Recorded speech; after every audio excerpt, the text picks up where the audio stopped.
Mula sa bayan ng Bawang La Union, 30 minutong hinabol ng mga pulis ang SUV na yan. Ang habulan nagtapos sa Barangay San Marcos sa bayan ng Agoo matapos itong ma-corner ng mga pulis.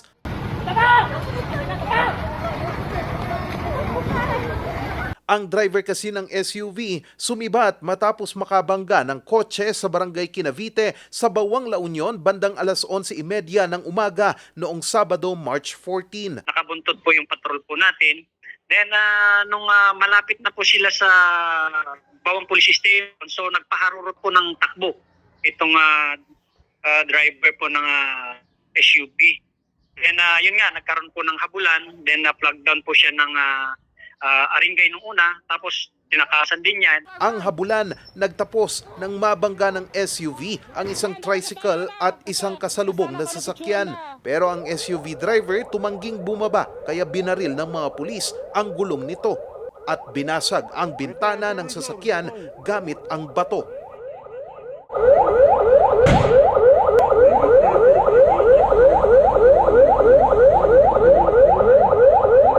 Kinilala ang driver ng SUV na isang 46 anyos na lalaki na tubong Bacoor, Cavite. Tumanggi naman ang driver na sumailalim sa alcoholic test. Galos lamang ang tinamo ng tricycle driver na binangga ng SUV.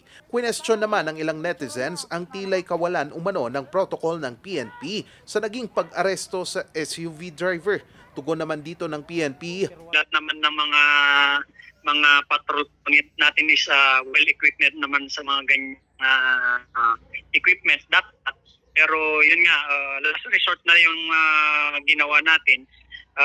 Binasag na yung salamin and then binaril yung gulong niya. Kasi alam naman natin na very busy na area na rin yung Agoo. Mahaharap naman sa reklamong reckless imprudence resulting to damage to property, physical injury, serious resistance and disobedience to person in authority at direct assault ang driver. Charles Limon, Nation on the Move.